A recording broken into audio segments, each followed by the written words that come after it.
میرے بھائی عظیم، یہ قرآن مجید کتنا عظیم ہے۔ ایک مرتبہ رسول اللہ صلی اللہ علیہ وسلم کے پاس ایک عورت آئی اور آ کر کہنے لگی، یا رسول اللہ صلی اللہ علیہ وسلم، میں اپنی ذات آپ کے اوپر قربان کرنا چاہتی ہوں، مجھے آپ اپنی ملکیت میں رکھیں۔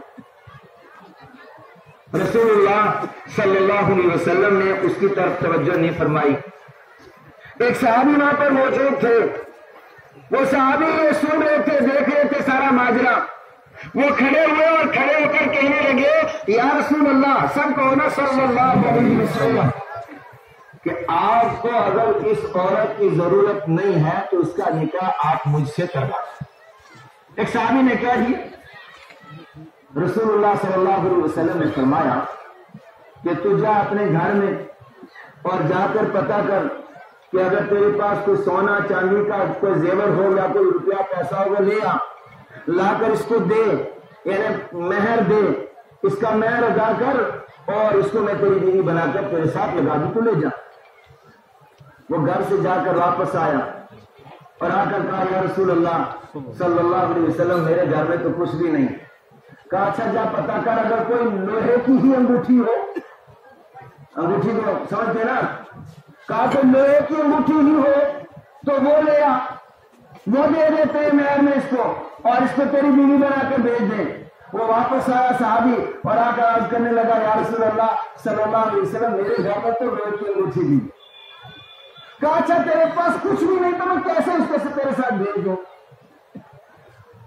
وہ فرمانے لگے صحابی کہ یا رسول اللہ صلی اللہ علیہ وسلم، میرے پاس ایک لنگی ہے۔ کہا، اللہ کے بندے، لنگی کو یہ کیا کرے؟ کہا، اچھا یہ بتا کہ تجھے کچھ آتا بھی ہے کہ نہیں؟ کہا، یا رسول اللہ صلی اللہ علیہ وسلم، میں قرآن کی چند صورتیں جانتا ہوں، یعنی پورا قرآن میں نہیں جانتا، قرآن کی چند صورتیں جانتا۔ جب یہ فرمایا، رسول اللہ صلی اللہ علیہ وسلم مارے خوشی کے جھوم گئے اور کھڑے ہو گئے اور کہا کہ میں اس قرآن کی برکت سے اس کو تیری بیوی بنا کر تیرے پاس بھیج۔ محمد رسول اللہ صلی اللہ علیہ وسلم کے پاس قرآن کی اتنی بڑی اہمیت تھی۔ کیوں تھی؟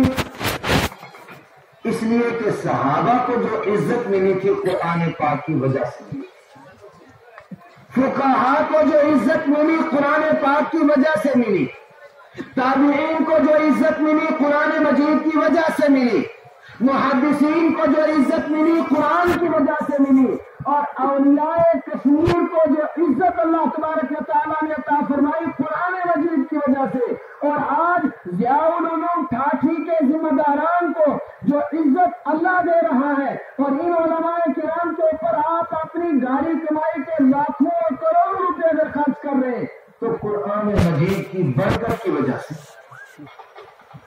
مفتی صاحب کا تذکرہ کیا ایک سے مجھے ایک مرتبہ فرمانے لگے، جی لوگ کہتے ہیں کہ پیسے سے یہ ہوتا ہے، پیسے سے یہ ہوتا ہے۔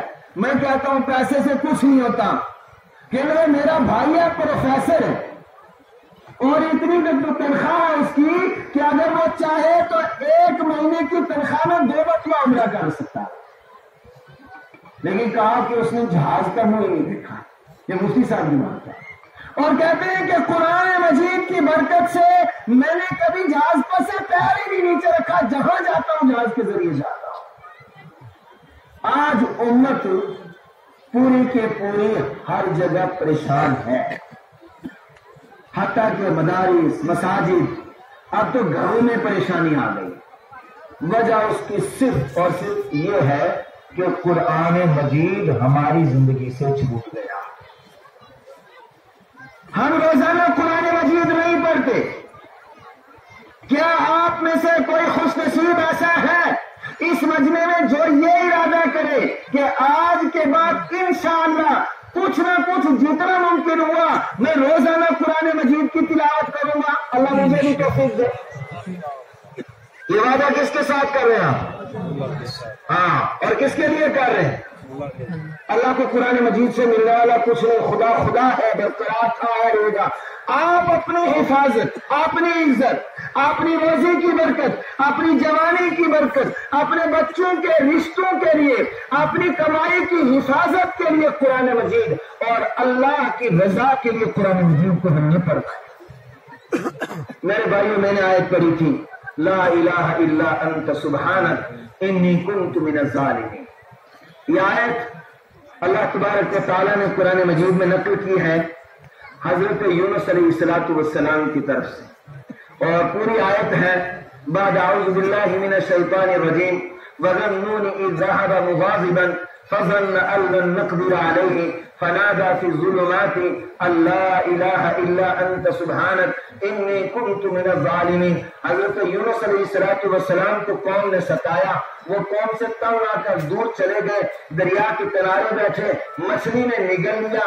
اب نبی کے لیے جائز نہیں تھا کہ امت کے گناہوں پہ ناراض ہو کر امت کو چھوڑ کے چلے جائے۔ اللہ تبارک و تعالیٰ نے تعلیم کے طور پر مچھلی کو حکم دیا، مچھلی کے پیٹ میں چلے گئے لیکن مرے نہیں، مچھلی کے پیٹ میں چلے گئے لیکن مرے نہیں، زندہ رہے، ہوش حواس بھی باقی رہے، بیماری بھی کوئی نہیں لگی۔ اب نبی تھے، اللہ تبارک و تعالیٰ نے وحی کی، غلطی کی ہے، معافی مانگ، باہر آ جائے گا۔ انہوں نے معافی کے لیے جو الفاظ استعمال کیے وہ تھے لا الہ الا انت سبحانک، اے اللہ تیرے سوا کوئی معبود نہیں، صرف تو ہی تو ہے، سبحانک تیری ذات پاک ہے، انی کنت من الظالمین میں نے خطا کر لی۔ اللہ نے قرآن میں آگے کہا فاستجبنا لہ، ہم نے اس کی توبہ کو قبول کیا، وَنَجَّيْنَاهُ مِنَ الْغَمِّ، اور ہم نے ان کو نجات دی غم سے۔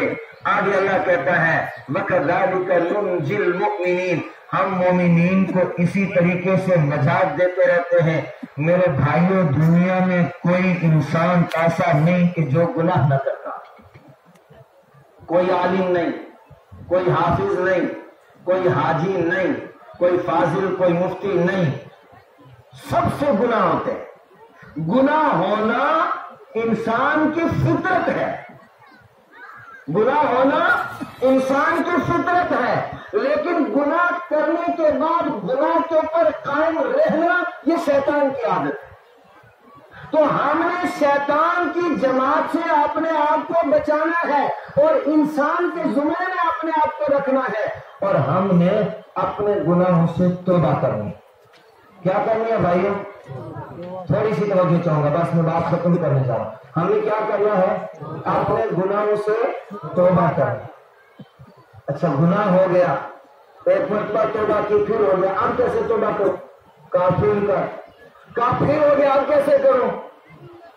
تو میں نے جو شعر پڑھا تھا، باز آ ہر آنچ ہستی باز آ، دنیا میں جتنے لوگ ہیں، مرد ہیں، عورت ہیں، ان پڑھ ہیں، پڑھے لکھے ہیں، کالجوں یونیورسٹیوں کے پروفیسر ہیں، ڈاکٹر ہیں، انجینئر ہیں، مدارس میں پڑھنے والے حفاظ ہیں، پڑھانے والے علماء ہیں، مفتیان کرام ہیں، جتنے ہیں باز آ، ہر آنچ ہستی باز آ، گر کافر ہو گمرو بت پرستی باز آ، یہاں تک کہ اگر کسی نے کفر اختیار کر لیا، ارتداد اختیار کر لیا، تب بھی اس سے باز آ۔ درگاہ ماں درگاہ نومیدی نیست، اللہ کے دربار میں ناامیدی کی کوئی جگہ نہیں ہے سوائے شیطان کی۔ سمجھے نہیں سمجھے؟ لا تقنطوا من رحمت اللہ، اللہ کی رحمت سے ناامید مت ہو۔ بہر تو الطاف تو بے پایا بود، نا امید از رحمت شیطا بود، اس کے باہر الطاف تو بے پناہ ہے، وہ تو بہت مہربان ہے، رب العالمین ہے، اس نے تو رحمت للعالمین کو پیدا کیا، اس سے بڑی اس کی رحمت کیا چاہیے؟ توبہ کرو، گر 100 بار توبہ شکستی، اگر 100 بار گناہ کیا اور 100 بار گناہ کرنے کے بعد توبہ کی اور توبہ کرنے کے بعد پھر گناہ ہو گیا، میرے بھائیوں پھر بھی توبہ کرو۔ کیوں کرو؟ استغفروا ربکم انہ کان غفارا، تم اپنے رب سے معافی مانگو اس لیے کہ تمہارا رب معاف کرنے کو پسند کرتا ہے۔ جب انسان گناہ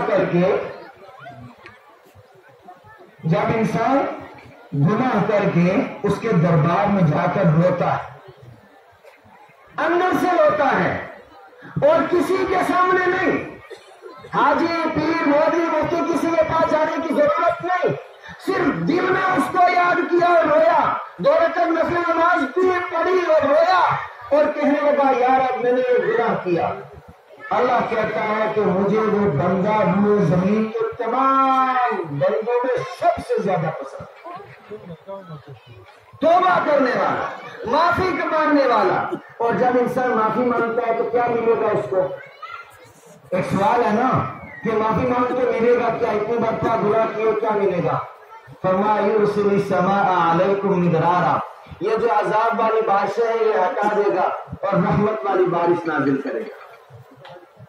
جب توبہ ہو جائے گی نا وہ خوش ہو جائے گا تو پھر وہ بے موسم بارش نہیں دے گا، ایک تو موسم میں دے گا اور رحمت والی بارش دے گا، فروٹ بھی بنے گا، کھیتی بھی بنے گی، زندگی بھی بن جائے گی، اور فأخرجنا به حبا ونباتا، کیا چیزیں اس سے اگیں گی سب بنے۔